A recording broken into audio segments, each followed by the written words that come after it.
اور ہم اپنے یہ 50 گرام کی زبان استعمال کر لیتے ہیں اللہ کی شان میں کہ اللہ نے ظلم کر دیا، مولا نے ظلم کر دیا، معاذ اللہ رب العالمین۔ قرآن کہتا ہے ان اللہ لا یظلم مثقال ذرۃ، بے شک اللہ ایک ذرے کے برابر بھی ظلم نہیں کرتا۔ ذرہ کس کو کہتے ہیں؟ ذرہ تو نظر بھی نہیں آتا، آئٹم جو ذرہ ہوتا ہے، آئٹم بم جو آپ سنتے ہوں گے، وہ اتنا باریک ہوتا ہے کہ آپ کو اپنی نظروں سے نظر نہیں آئے گا ہی، اس کے لیے مائکروسکوپ خوردبین کا استعمال کرنا پڑتا ہے، تب جا کر کے ذرہ نظر آتا ہے۔ اور اللہ فرما رہا ہے اتنا بھی ظلم بندوں پہ وہ نہیں کرتا، لیکن رحم کتنا کرتا ہے اللہ، اس کا حساب ہی نہیں، حساب ہی نہیں۔ ایک بندہ اللہ کی رسول پاک کی بارگاہ میں آیا، رونے لگا، کہا میرے بہت گناہ ہو گئے، بہت گناہ ہو گئے، میں بہت پاپ کر چکا ہوں، کیا مجھے معاف کیا جا سکے گا؟ حضور صلی اللہ علیہ وسلم نے فرمایا کیا گناہ ہے تیرے؟ کہا بہت ہیں۔ اللہ نے وہی فرمائی اے نبی اس سے پوچھے کیا اس کے گناہ سمندروں کے برابر ہو گئے؟ سمندروں کے برابر ہو گئے؟ اس سے نبی نے پوچھا تیرا مولا پوچھ رہا ہے کیا تیرے گناہ سمندروں کے برابر ہو گئے؟ اس نے کہا یا رسول اللہ نہیں، اس سے بھی زیادہ ہے، اس سے بھی زیادہ ہے۔ اللہ تعالیٰ نے فرمایا اس سے پوچھیں کیا اس کے گناہ پورے دنیا کے درخت کے پتوں کے برابر ہیں؟ اس بندے نے کہا یا رسول اللہ شاید اس سے بھی زیادہ ہیں میرے گناہ۔ مولا تعالیٰ نے فرمایا اس سے پوچھیں کیا زمین سے لے کر آسمان تک جو خلا ہے اتنے ہیں اس کے گناہ؟ اس نے کہا شاید حساب میں اس سے زیادہ ہو جائے۔ اللہ تعالیٰ کی طرف سے جلال بھرا پیغام، اے نبی اس سے یہ پوچھیں کیا اس کے گناہ میری رحمت سے بھی زیادہ ہے؟ رسول پاک نے جب یہ فرمایا مولا یہ پوچھ رہا ہے، وہ بندہ رونے لگا، کہا اس کی رحمت تو میں نے دیکھا نہیں لیکن اس سے زیادہ تو نہیں ہو سکتے۔ مولا نے فرمایا اس سے کہے ایک بار میرے دربار میں جھک جائے اس کے سب میں معاف کروں گا۔ یہاں ظلم کے متعلق جب بات آئی تو فرماتا ہے وہ ذرہ جو تم اپنی آنکھوں سے دیکھ بھی نہیں پاتے، مائکروسکوپ سے دیکھنا پڑتا ہے، اتنا بھی مولا تم میں سے کسی پر ظلم نہیں کرتا۔ اور رحم کی بات جہاں آئے اللہ اکبر، وہ فرماتا ہے زمین و آسمان کے بیچ جتنی خلا ہے اس سے بھی زیادہ وہ رحم تم پر فرماتا ہے۔ بلکہ تمہاری ماں جو تم سے محبت کرتی ہے، تمہارا باپ جو تمہیں محبت کر کے کھلاتا پلاتا ہے، کیسے جانتے ہیں آپ؟ حدیث پاک میں ہے اللہ نے ماں کے دل میں تمہارے لیے رحم ڈالا ہے، اگر وہ رحم نہ ڈالتا تو یہ ماں تمہیں جس دن پیدا ہوا اسی دن چھوڑ کے چلی جاتی۔ باپ تمہارا گھر سے نکل جاتا، تم سے کیا مطلب ہے اس کا؟ تمہاری محبت اللہ نے ان کے دلوں میں ڈال رکھی ہے، یہ محبت اور یہ رحم کا مادہ اللہ نے جو ڈالا ہے، اللہ اکبر۔ اب ہماری ماں کتنی محبت کرتی ہے ہم سے، ہماری پیشانیوں پر سلوٹیں دیکھنا نہیں چاہتی، کبھی ہم پسینے میں گرد آلود آئیں ماں بے چین ہو جاتی ہے، جلدی سے آ کر کے ہمارے ماتھے کو بوسا دے، پوچھ لے۔ ماں بچوں کی تکلیف کو بالکل گوارا نہیں کرتی۔ اب سنیے میرے آقا صلی اللہ علیہ وسلم نے فرمایا مولا اپنے بندوں پر 70 مائیں جتنا نہیں چاہتی اس سے زیادہ رحم فرماتا ہے۔ یہ قدیر و جبار خدا بندوں پر رحم کی بات جہاں آئے اتنا فرماتا ہے۔ اور پھر قیامت کے دن فرمایا دنیا میں جتنا رحم کیا اس نے، دنیا میں جتنا تم پر اس نے رحم کیا، اس کی رحمت کے 100 حصوں میں سے صرف ایک حصہ اس نے رحم کیا ہے، باقی 99 حصے سب قیامت کے لیے رکھا ہے۔ وہ رحیم ہے، وہ کریم ہے۔ اسی لیے مجھے وہ حدیث یاد آتی ہے، جب لوگ مایوس ہوتے ہیں تو اس صحابی کو آپ پڑھیں، میرے عزیزو اللہ کو ظالم کہتے ہو، معاذ اللہ رب، تم لوگ یا پھر جن لوگوں نے یہ جملے کہے در حقیقت ان کی صحبت بری ہے۔ جانتے ہیں ہم جس معاشرے میں رہ رہے ہیں، ہندوؤں کی صحبت میں رہتے رہتے ایسی باتیں نکلنے لگ گئی لوگوں کی زبان سے، کیونکہ ان کے ہاں کسی بھی بھگوان کو شکایت کرنے میں کوئی مسئلہ ہی نہیں ہوگا۔ کیونکہ ان کے ہاں کوئی ایسا قانون نہیں ہے کہ ان کے بارے میں بولیں گے تو کافر ہو جائیں گے، آلریڈی ہیں تو پھر کیا ہوں گے ابھی. تو ان کا کوئی پکڑ نہیں ہے. آج یہ اس بھگوان کو کوس دیا، گالی دے دیا، یہ صحیح نہیں ہے بھگوان، دوسرے کو میں پوچھتا ہوں. تو یہ ان کی جو صحبت ہے اس کا اثر کچھ مسلمانوں کے جاہلوں کے اندر آیا، اور وہ بھی خدا کے متعلق ایسی باتیں کرنا شروع کر دیے. میرے عزیز، تم کہاں کمپیئر کر رہے ہو؟ ہاتھوں سے بنائے خدا الگ ہے، اور جس نے تم کو بنایا وہ خدا بہت الگ ہے، بہت الگ ہے. اس صحابی کی بات میں کر دوں آپ کو. اللہ اکبر. یقین ہو رب کی ذات پر تو ایسا یقین ہو.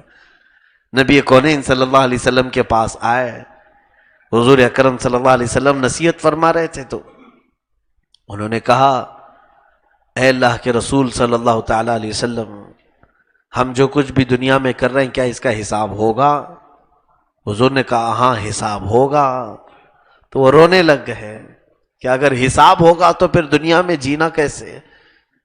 اللہ اگر حساب لے گا ہمارا سب تو کیسے جینا ہے؟ اس کے بعد پھر انہوں نے پوچھا کہ حساب قیامت کے دن کون سا فرشتہ لے گا؟ کیونکہ یہاں اسرائیل بھی بہت سخت ہے، کسی کو نہیں معاف کرتا. وقت آیا تو روح نکال کے چلا جاتا ہے، کسی کی نہیں سنتا ہے. فرشتے اپنے ڈیوٹی پر مامور ہیں، انہیں جو کہہ دیا گیا وہی کریں گے. لا یعصون اللہ ما امرہم ویفعلون ما یؤمرون. قرآن کہتا ہے وہ اللہ کی کبھی نافرمانی نہیں کرتے، جتنا ان کو حکم دیا گیا وہ کر کے جاتے ہیں. فرشتوں کو جو ڈیوٹیاں دی گئیں، تو صحابی نے پوچھا کون سا فرشتہ حساب لے گا قیامت کے دن؟ دیکھا جائے جبرائیل لیں گے، میکائیل لیں گے، اسرافیل لیں گے، اسرائیل لیں گے. رسول پاک نے فرمایا نہیں، براہ راست اللہ خود ہی حساب لے گا، اللہ خود ہی حساب. تو وہ صحابی وجد میں آ گئے، کہا میں تو نکل گیا، میں پاس ہو گیا. پوچھا گیا کیوں؟ کہا وہ اگر حساب لے رہا ہے تو فکر کس بات کی؟ اگر وہ چھپا کر معاف کر بھی دیا تو اسے کس کے پاس حساب دینا ہے؟ اس کو کس کے پاس حساب دینا ہے؟ فرشتہ کچھ بھی نہیں کرے گا، کیونکہ اسے اللہ کے پاس حساب دینا ہے. اگر مولا نے پوچھ لیا اس بندے کو چھپا کر کہاں بھیج رہا ہے، کیا جواب دے گا؟ لیکن مولا اگر ہمارے عیب چھپا کر جنت میں روانہ کر دے تو اسے کس کے پاس حساب دینا ہے؟ یہ یقین تھا صحابی کا کہ میرا مولا پہ ظلم نہیں کرے گا. رب تبارک و تعالی آسانیوں پہ آسانیاں، حتیٰ کہ قیامت کے دن کچھ لوگ سہم جائیں گے، ڈرے ہوئے ہوں گے، ان کے گناہ ان کو دکھائے جائیں گے. ایک طرف ان کے گناہ پورے دکھ رہے ہیں ان کو، اور پھر اس کے بعد جب نامہ اعمال ان کے ہاتھ میں دیا جائے گا کانپ رہے ہوں گے، کیسے سنائیں کیسے سنائیں کیسے پڑھیں. لیکن فرمایا گیا جب پڑھنے لگیں گے تو اس میں سے بہت سارے گناہ اوراق میں ہے ہی نہیں، لکھے ہوئے ہے ہی نہیں، وہ پڑھتے جا رہے ہیں، صرف نیکیاں ہی بیان ہو رہی، نیکیاں ہی بیان ہو رہے ہیں. تو کچھ وہ ہوں گے جو اخیر میں یہ پوچھیں گے مولا یہ سب گئے کہاں جو میں نے کیا تھا، یہ سب کہاں گئے؟ رب تبارک و تعالیٰ فرمائے گا اے بندے کیا تو مجھے دنیا میں رحمان کہہ کر نہیں پکارتا تھا؟ کیا تو مجھے ستار کہہ کر کے نہیں پکارتا تھا؟ میں ستار ہوں، چھپا دیتا ہوں. وہ جو کچھ بھی تو نے کیا تھا وہ تیرے اور میرے بیچ میں راز تھا، اب کسی کو نہیں پتا، تو جنت میں چلا جا. کتنوں کے مولا چھپائے گا. لوگ کہتے ہیں جس نے بھی رب تعالیٰ کی شان میں یہ جملہ کہا کہ وہ ظلم کرتا ہے، اس کے بارے میں یہ بھی سن لے. میرے رب فرماتا ہے انا عند ظن عبدی بی، میرا بندہ میرے بارے میں جیسا کہتا ہے میں اس کے ساتھ ویسا ہی سلوک کروں گا، میں اس کے ساتھ ویسا ہی سلوک کروں گا.